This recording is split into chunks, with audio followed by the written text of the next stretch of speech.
there, Seraphim17 once again, introducing you to my Ghost Recon Future Soldier Elite Difficulty video walkthrough. This is the mission Firefly Rain, and this is a pretty cool one. So at the beginning of this, you'll notice how the objective says infiltrate.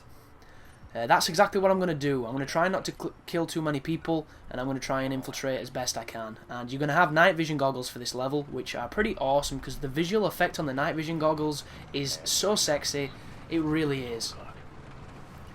Oh, by the way, just then, before I said that section, you'll notice I had a sensor in my hand and I was cooking it.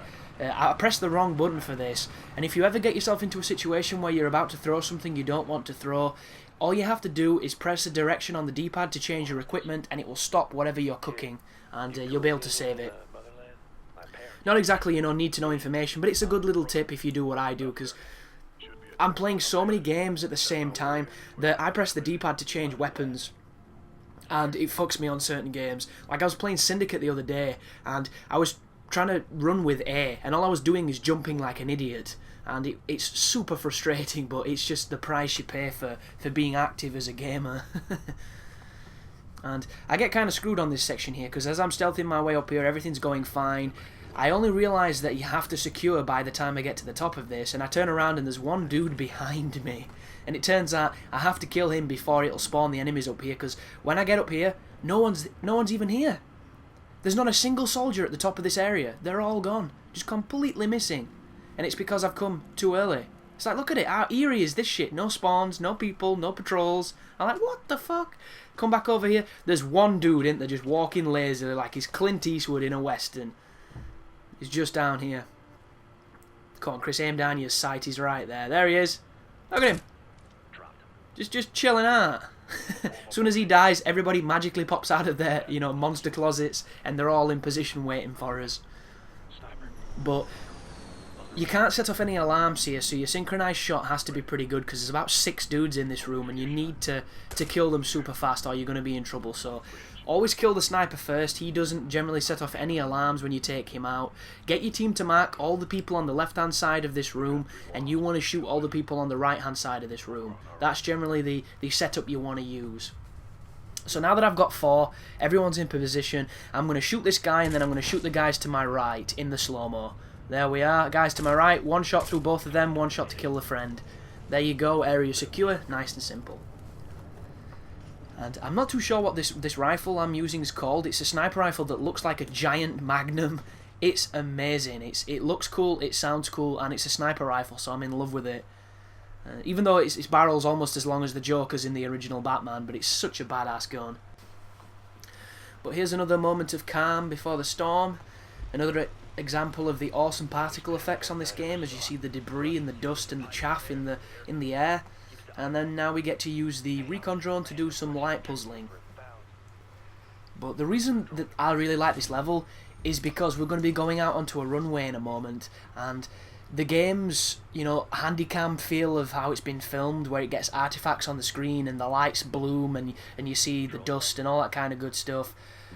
You even get to see some of the noise, the static noise on the screen when it's dark, and it reminds me of Heat. It reminds me of the end of Heat when Al Pacino and Robert De Niro are running through the airport, and it just looks badass. It's the similar effect to Kane and Lynch 2, which is an effect I absolutely adore. It's a lot more subtle on this game, but it's still there, and I don't know, I'm so glad games are utilising that visual style, because I think it's amazing. I've got a full-on hard-on for it, and I know a lot of people hate it. I know some people find it really disorientating and just not very cool, but I love it. I love it to death. But this is the runway, and this is going to be Stealth 101 from now on, guys, so I'm not going to be shooting anybody all the way up until the section where you have to shoot some people. This is just going to be me showing you how to get through this airport section on your belly, stealthing it up to the max. And it's a really fun section, and there's a couple of areas like this. There's an area later on in the game where you have to sneak onto a tanker. That's another fun stealth section. So what you want to do here is you want to watch out for this Jeep. It turns into the area, but there's always the opportunity that it might see you.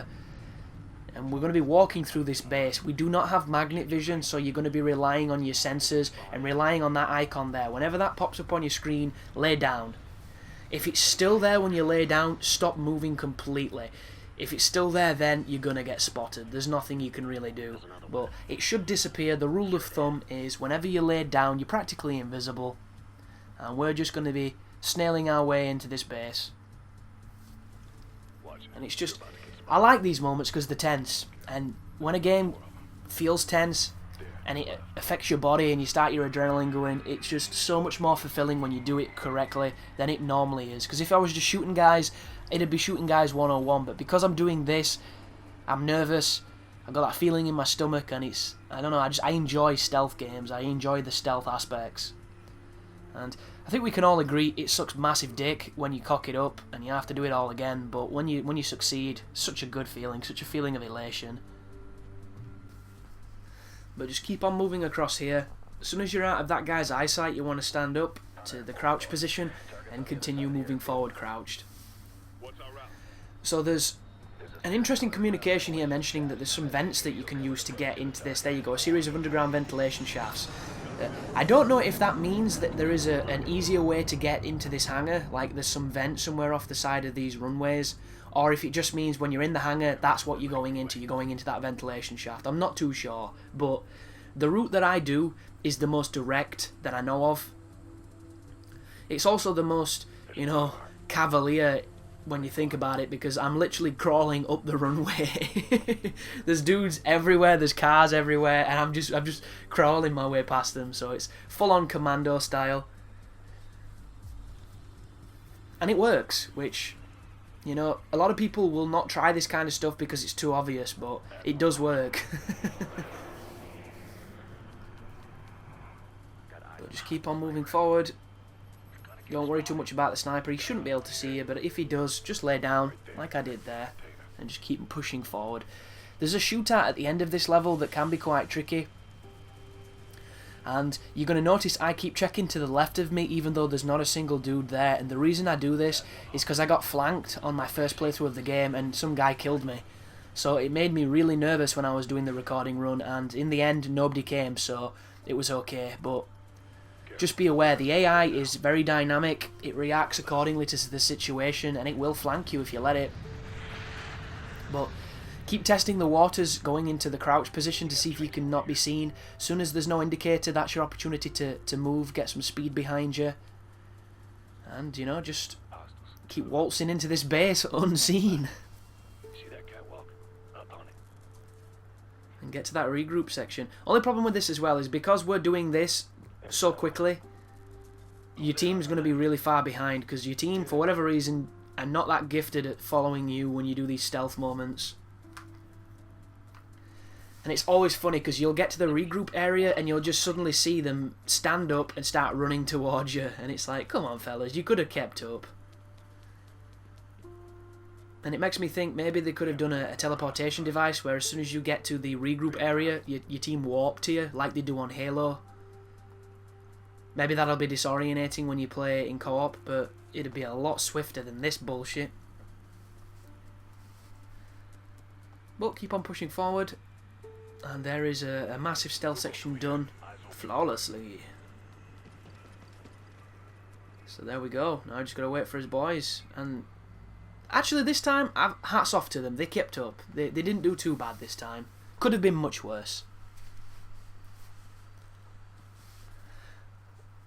I just wish I'd recorded the last mission when I did it, because I knew exactly what I had to do, so it wasn't like it would have been a blind playthrough, and I wouldn't have to do it again, because I'm really not looking forward to the final mission's end. It's such a badly designed piece of game.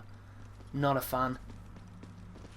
But fingers crossed I'll get through it without too much trouble, and my video will enable you to do the same, because it's such a bad moment. And games are criminals for doing it. It's like you spend an entire story or campaign establishing a way to play, establishing a mentality of how and a mindset of how you play the game, and then they just completely contradict themselves later on, and I don't get that. It's so weird. And a good example of what I mean is, if you ever played Modern Warfare 2's campaign, after you defended Makarov's safe house and you got the information, you had to run to a chopper down a field. And there was millions of dudes in the field, there was people chasing you, and it literally accounted to you running, getting shot, and hoping that you didn't die. And you'd run, and you'd be like, shot, shot, dead. Try again. Run, shot, oh, I'm okay, shot, shot, dead. And you just got lucky one time where you didn't get shot so much and you got through. And what did the game go and do? It killed you anyway. It's so stupid. But thanks for watching, guys, and you take care now.